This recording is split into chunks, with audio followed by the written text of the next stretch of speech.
If, for example, on the centenary of the Jallianwala Bagh massacre, that single worst atrocity of the Raj, a member of the royal family or the Prime Minister could come to Amritsar and apologize to the Indian people, I think would have a tremendously beneficial cleansing effect.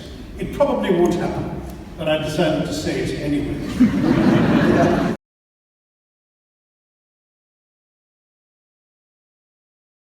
Now, Brandt was a Social Democrat. The Social Democrats, as you know, completely innocent of the taint to any Nazi wrongdoing. Indeed, Social Democrats like him were persecuted by the Nazis. But he felt as head of the German state, he had a responsibility for voicing the collective regret and remorse of the German people. And that's what he did, and it was widely applauded around the world and in Germany. And a more recent example relevant to India was last year when the Prime Minister of Canada, Justin Trudeau, apologized in the Canadian Parliament to the people of India for what's known as the Komagata Maru incident, which was when a Japanese ship, the Komagata Maru, full of Indian refugees fleeing the British, was turned away from the port of Vancouver. And everybody on board, pretty much, met a grisly end either on the high seas or at the hands of the British when they came back. And the Canadians hadn't killed anybody directly, but they had led indirectly to the deaths of these people by turning them away. And Trudeau, again, one could say, why is it Trudeau's problem? Why should the present government of Canada have to apologize to the present people of India? Neither set were involved 100 years ago.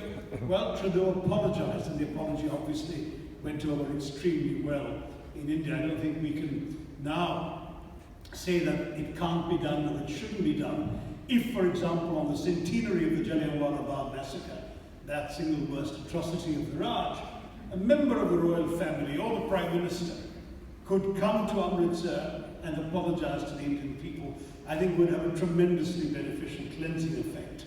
It probably won't happen, but I decided to say it anyway. In recent years, I'm looking for atonement as my point. I mean, it's not the apology as such, it's that sense of atonement, so it must come from within. It shouldn't come because the government of India perished before asked for it.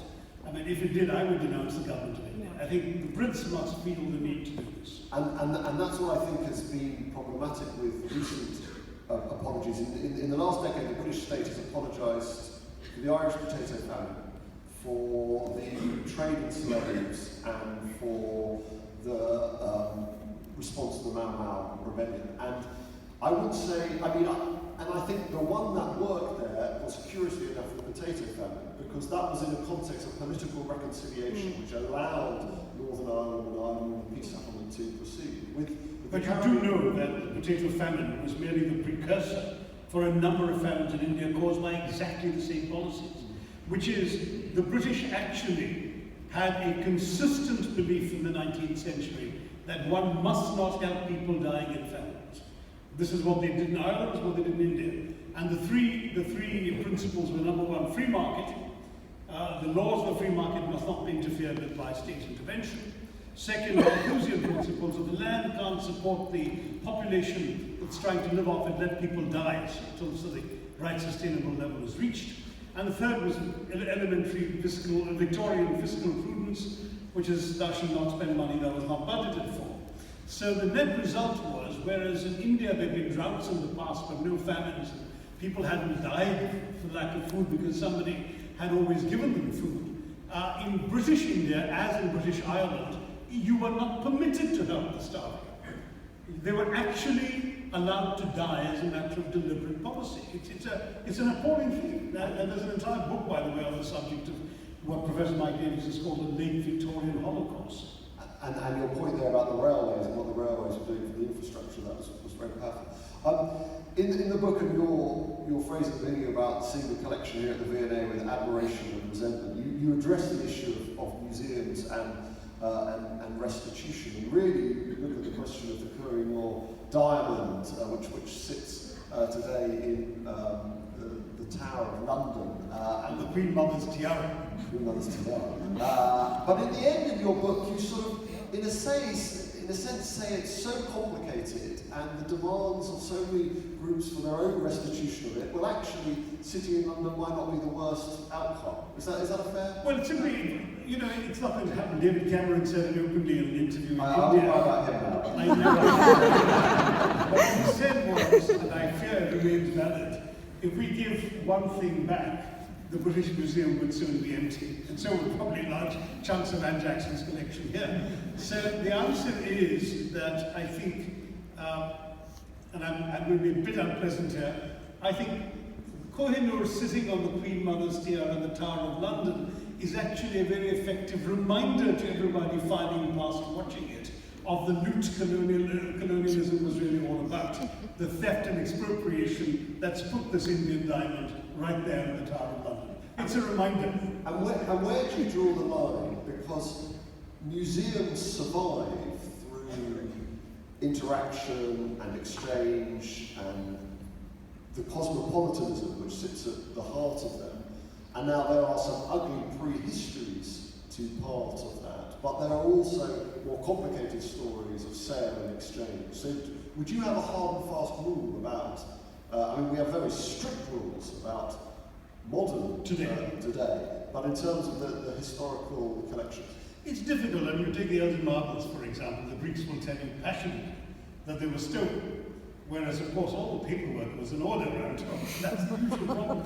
A lot of colonialism rested on the premise that anything resulting from the filling of forms in quadruplicate couldn't possibly be an injustice.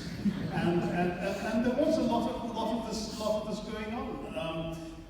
So, you know, somebody would say, I paid for something, and then, of course, you discover they paid peppercorn for it. But what they paid becomes their justification for owning it today when it's worth far more, and the people concerned clamour for it back. Everything in this museum, there's some marvelous pieces. The Tipu Sultan had a magnificent mechanical tiger devouring a British soldier, which... That's how I feel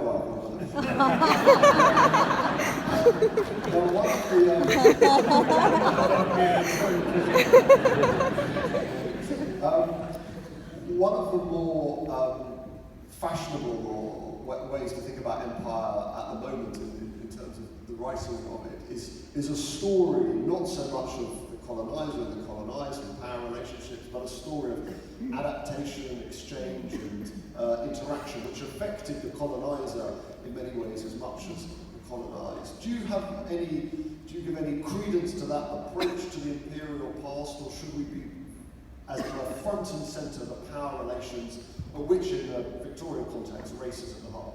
Well, I think every equation obviously influences both sides, but it's difficult to feel much sympathy for the psychological damage done to the colonizer by the experience of oppressing somebody else.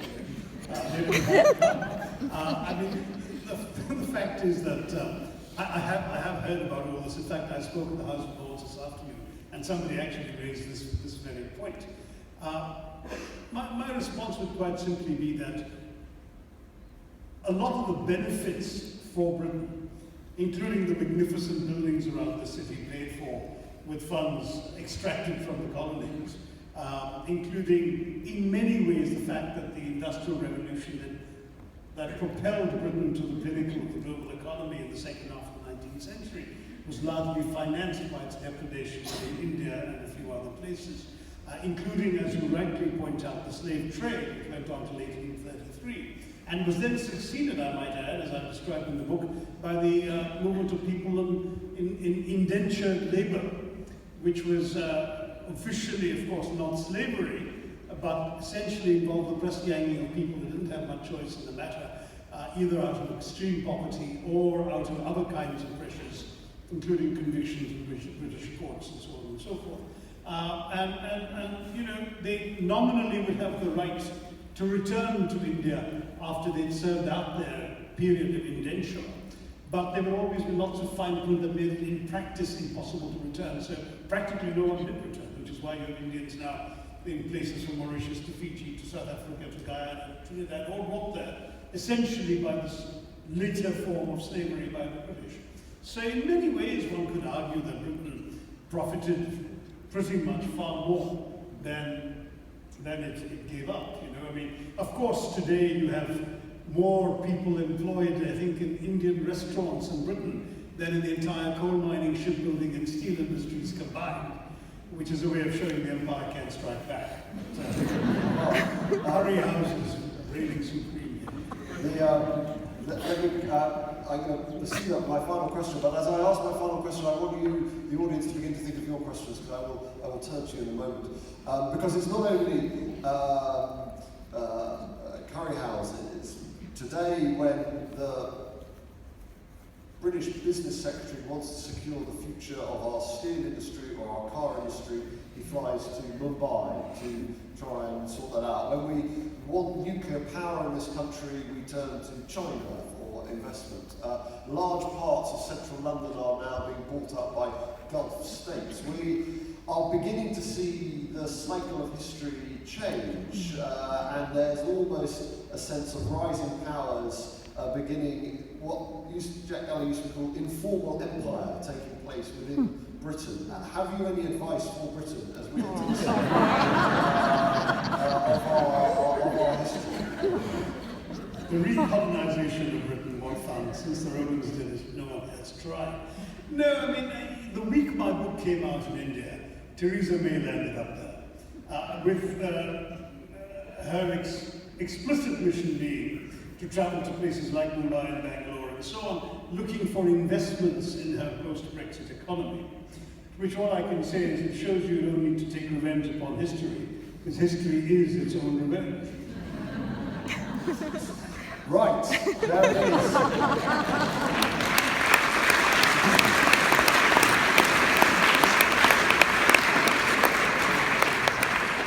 Shashi, thank you.